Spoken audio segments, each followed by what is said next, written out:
Welcome to Java with Jim. I'm Jim Ries, Director of Business Development at Offit Kurman, joined here today with my friend Mark Jankowski, founder at Voltage Groups. Mark, how are you today? Doing fantastic. It's a great day. Excellent. All right, so Mark, tell us about Voltage Groups. What do you do there, and what makes you different from similar groups that are in the area, in the region, in the industry? Sure. Appreciate it, Jim. What we do is we work with CEOs.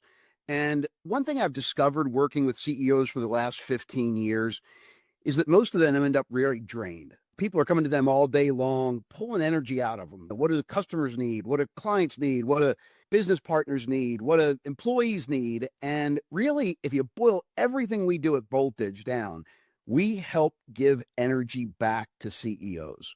That's basically the bottom line. How do we do it?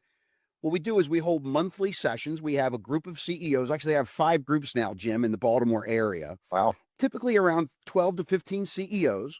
And once a month, we get together in a half day or a full day format, depending on the group.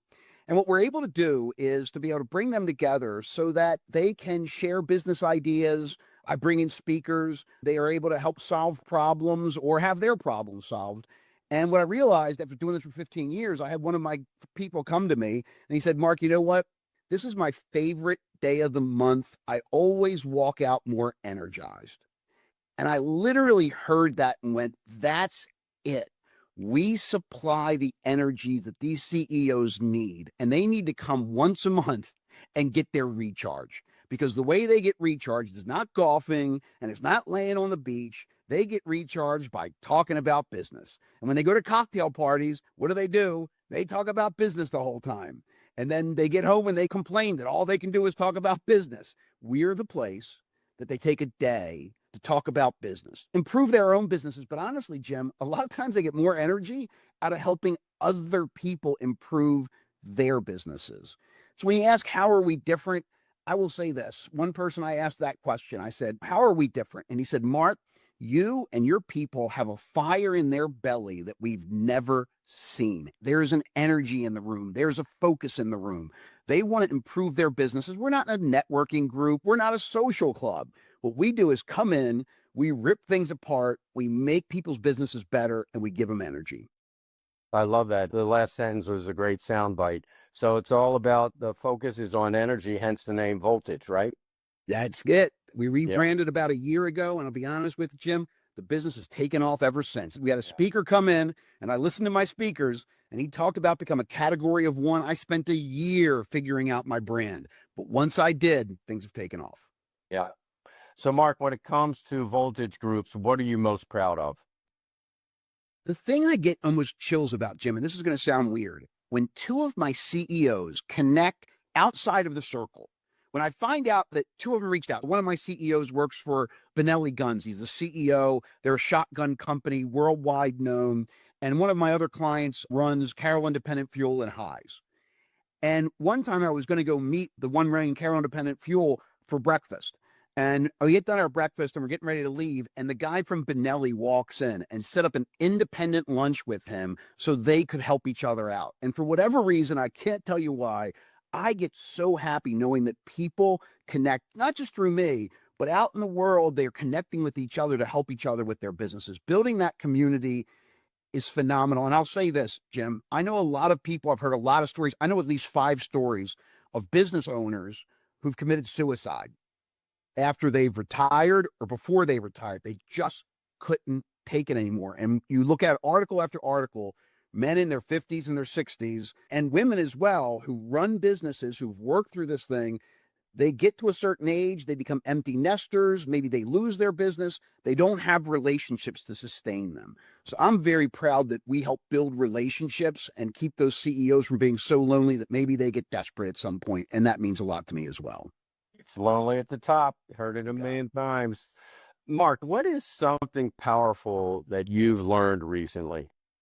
You know, I was with Vern Harnish. He wrote the book Scaling Up. I just did 2 days of presentations to my CEOs. We were driving along and he said, Mark, I got this new idea I want to run by you. Sure, Vern. He goes, I think companies need to focus on their soul. Jim, it hit me like a ton of bricks. And it was funny because I've been talking about culture, because everybody talks about culture. And a lot of my CEOs, the entrepreneurial ones, culture, that's the soft stuff. That's not what it's all about. But I think it's undeniable when I say to anybody from this point forward, and I'll be doing this with all of my CEOs, what is the soul of your company? None of them are going to be able to say, oh, that's no big deal. That's soft stuff. They will all know that is something that's important. And Vern and I were just laughing. I've been doing this for 15 years in coaching. I've been in the training industry for 40 years. Vern has been doing this for 45 years. And it's just weird that this far along, we come to the conclusion that the heart of this all is the question, what is the soul of your company? Amen. I love it. All right, Mark, what do most people watching this video not know about you? Probably a lot. Yeah, I'm going to give you 3 if I can. Can I give you 3? Yeah, you all cost the same. You can take as many as you want. Number 1, I was a scoper for 5 years in Ocean City, Maryland.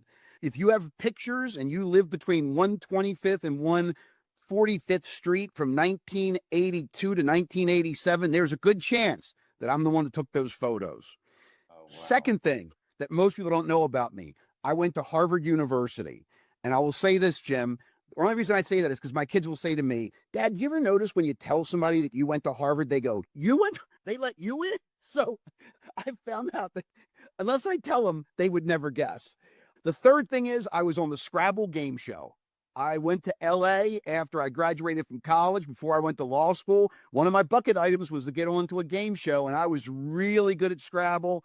And so I went on there. Chuck Woolery was the host. The Love Connection guy will be back in 2 and 2. I got to meet him. And unfortunately, I lost in the final round. I guessed incorrectly. I got a 10-second penalty, and I lost to the other competitor by about 3 seconds. Those are the 3 things. A great and terrible defeat on the Scrabble game show, but I got a good video clip of it, and I show it at most of my programs. The Scrabble game, did that show your geeky side, or was that normal? What's up with that? My dad started me playing Scrabble, I think, before I could spell, because he liked to win. And he was a dad that said, I'll never let you win. When you beat me, you know it. And I probably started beating him when I was in high school. And then we battled at it. And so my dad taught me to be very disciplined. And he used to do crossword puzzles. So all the QI and XI and all the crazy letter things I had to learn, and I had to study the Scrabble dictionary. So I don't know if it was a geeky side. It might have been. It's probably more the competitive side that I wanted to kick my dad's butt, and I had to learn it in order to do that. Love it. Mark, thanks for sharing all this with us today, and congratulations to you and what you've done with the Voltage groups. It's amazing, and I know I've witnessed it personally, and you've got really quite a thing going there. So best of luck for your continued success. And Jim, I couldn't have done it without you. I can't tell you. You are one of the OGs of the BD world. You have helped me with so many introductions to people. There's nobody like you in town, Jim, and I know you hear that a lot, but I can't tell you how much I appreciate you, that the faith you've shown in me to direct CEOs my way so that I could help them. So thank you, right back to you for what you do for this community. You betcha. I hope to see you soon, Mark. All right, man. All right. Be well. See ya.